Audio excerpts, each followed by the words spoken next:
नमः। सर्वे भवन्तु सुखिनः, सर्वे सन्तु निरामया, सर्वे भद्राणि पश्यन्तु मां कश्चित् दुःखभाग् भवेत्। मित्रों, आप सबका अभिनंदन है।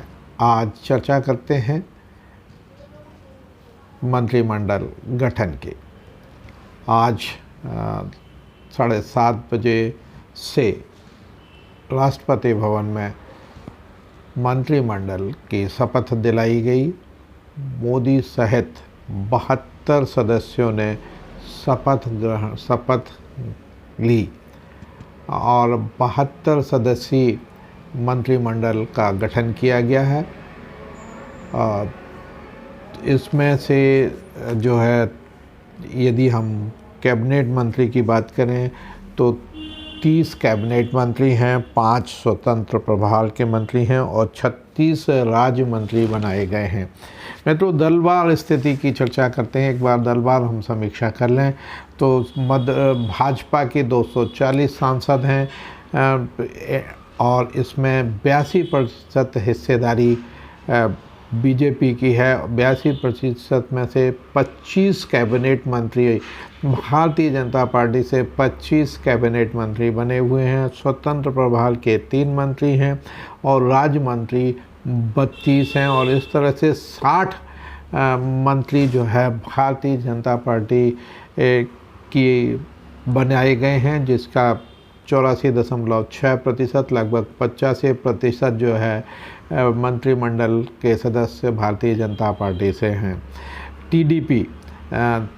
टीडीपी के 16 सांसद चुन के आए हुए हैं, जिसका हिस्सेदारी है 5.4% और इसमें कैबिनेट मंत्री, एक कैबिनेट मंत्री बनाया है और एक राज्य मंत्री है। 2 मंत्री इसमें टीडीपी को मिले हैं और 2.8% इसमें इनकी भागीदारी है।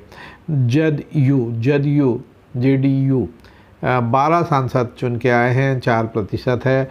इसमें कैबिनेट मंत्री 1 और एक राज्य मंत्री है। 2 मंत्री इसमें जदयू को भी मिले हैं, 2.8 है। शिवसेना के 7 मेंबर्स चुन के पहुँचे हैं और शिवसेना में स्वतंत्र प्रभार का 1 मंत्री बनाया है और कुल 1 ही मंत्रालय इनको मिला है। लोक जन पार्टी लोजपा जो उसमें जो है 5 सांसद पासवान जी हैं। पासवान जी की जो पार्टी है उससे 5 सांसद हैं और 1 कैबिनेट मंत्री, पासवान जी को कैबिनेट मंत्री बनाया है। जनसेना के 2 सांसद हैं और जनसेना से किसी को नहीं बनाया है। रालोद, राष्ट्रीय लोकदल के 2 हैं और राष्ट्रीय लोकदल से 1 जो है राज्य मंत्री स्वतंत्र प्रभार का बनाया गया है। जेडीएस 2, इसमें कैबिनेट 1 मंत्री को जो है कैबिनेट मंत्री दिए हैं।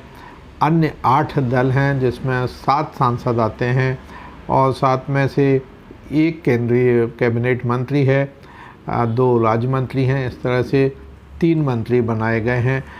कुल जो इनकी सदस्य संख्या है 293 और इसमें कैबिनेट मंत्री 30, स्वतंत्र प्रभार राज्य मंत्री 5 और 36 राज्य मंत्री बनाए गए हैं। इनकी यदि हम नामों की चर्चा करें तो कुछ नाम इस प्रकार से हैं। नरेंद्र दामोदर दास मोदी प्रधानमंत्री, उसके बाद Rajnath Singh, Amit Shah, Nitin Gadkari, JP Nadda, Shivraj Singh Chauhan, Nirmala Sitharaman, S Jaishankar, Manohar Lal Khattar, HD Kumaraswamy जो कर्नाटक जेडीएस से हैं, पीयूष गोयल, धर्मेंद्र प्रधान, जीतन राम मांझी हम पार्टी से हैं, राजीव रंजन सिंह जदयू, सर्बानंद सोनोवाल, डॉक्टर वीरेंद्र खटीक, राम मोहन नायडू टीडीपी, प्रहलाद जोशी, जुएल ओरांव, गिरिराज सिंह, अश्विनी वैष्णव, ज्योतिरादित्य सिंधिया, भूपेंद्र यादव, गजेंद्र शेखावत,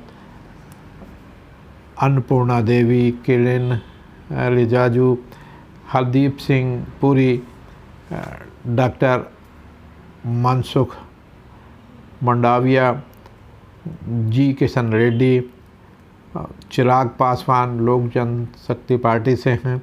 इनको 5 सीट्स दी थी और इनका पाँचों के पाँचों चुनकर आए हैं। इनका चुनाव में स्ट्राइक रेट 100% है।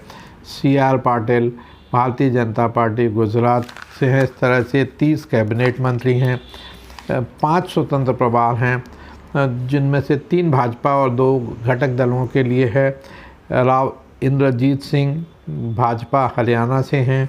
डॉक्टर जितेंद्र सिंह जम्मू कश्मीर से हैं भाजपा। अर्जुन राम मेघवाल भाजपा राजस्थान से हैं।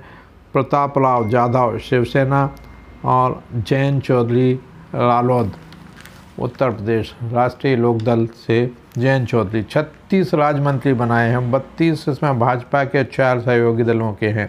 इनके नाम कुछ इस प्रकार हैं: जितेंद्र प्रसाद, श्रीपद नायक, पंकज चौधरी, कृष्णपाल गुर्जर, रामदास अठावले ये RPI से हैं।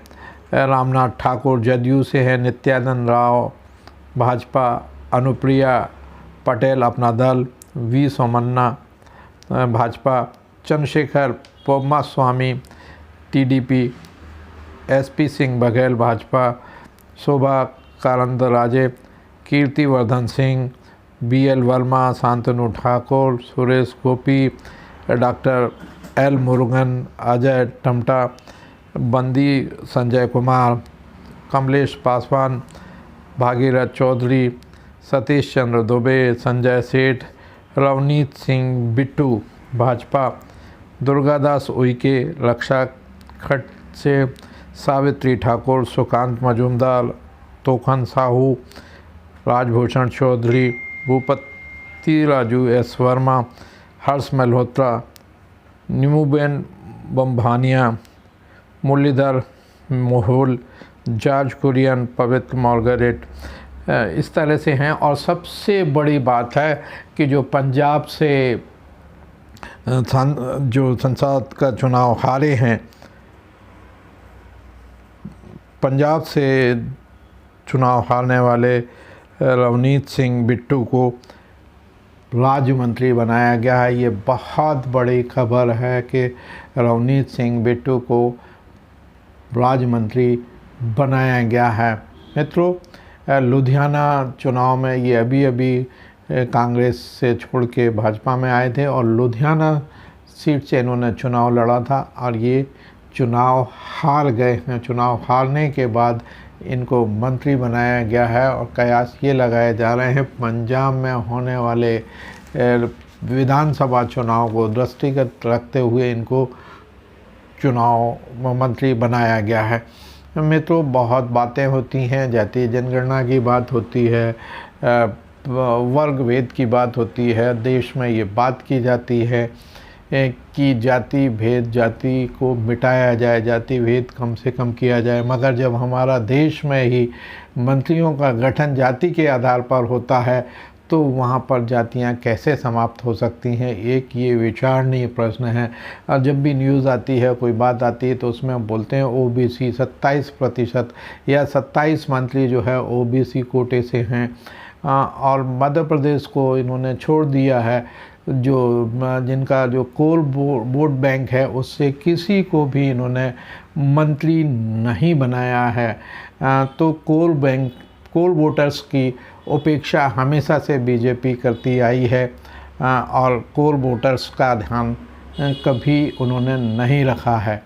मध्य प्रदेश जब चुनाव हुए थे तो मध्य प्रदेश में भी यह बात आई थी और जो ऐसे विधायक जो सबसे ज़्यादा मतों से जीते हैं उनको मंत्रिमंडल में स्थान नहीं मिला था। मित्रों, ये कुछ ज़मीनी हकीकत है और ज़मीन में होने वाली चर्चाओं को हम आप तक पहुंचाते हैं। और ये एक इस बार बहुत अच्छा नरेंद्र भाई मोदी का जो संतुलित मंत्रिमंडल है वो बहुत अच्छा मंत्रिमंडल का गठन उन्होंने किया है। यह देखना है कि अब जो प्रमुख विभाग थे, जो पहले जो जिनको विभाग थे वो बदले जाते हैं या उनको कोई नई जवाबदारी जिम्मेदारी सौंपी जा सकती है। तो अभी मित्रों ये कयास लगाए जा रहे हैं कि मंत्रालय जो पुराने वरिष्ठ मंत्री हैं शायद उनको वही मंत्रालय दिए जाएं, जैसे राजनाथ सिंह पुनः रक्षा मंत्रालय संभालेंगे और अमित शाह जी आगे चल कर गृह मंत्रालय संभालेंगे, नितिन गडकरी जो है सड़क एवं परिवहन मंत्रालय, क्योंकि बहुत सी अधूरी योजनाएं पड़ी हैं और विकास कार्य अपने तेज़ गति से चल रहा है। तो ऐसी स्थिति में सरकार ये चाहेगी कि आज की तारीख से ही नए काम शुरू हो जाएं। तो उस स्थिति में ये ज़रूरी होगा कि जो पुराने मंत्री हैं, जिनको जाना पहचाना है, जिनको मालूम है कि कहाँ कौन से काम अटके हैं, वो काम बड़े तेज़ी से कराने यदि हैं तो उन्हीं मंत्रियों को प्रायोरिटी देनी होगी। परंतु कुछ नहीं कहा जा सकता, मंत्री अंदर से कयास लगाते जा रहे हैं। अब जो है लोकसभा अध्यक्ष कौन होगा इस पर भी मंथन है और ऐसा माना जा रहा है कि टीडीपी से लोकसभा अध्यक्ष बनाया जा सकता है। लोकसभा अध्यक्ष टिडिपि को अध्यक्ष या उपाध्यक्ष का पद दिया जा सकता है, परंतु ये दूसरे लोगों का मत है कि टीडीपी को ना देके भारतीय जनता पार्टी में ही किसी को सीनियर सदस्य को लोकसभा अध्यक्ष बनाया जा सकता है। जो पुराने लोकसभा अध्यक्ष थे उनको ओम बिरला, उनको एक बार पुनः मौका मिल सकता है। ओम बिरला दोबारा से लोकसभा अध्यक्ष बनाए जा सकते हैं।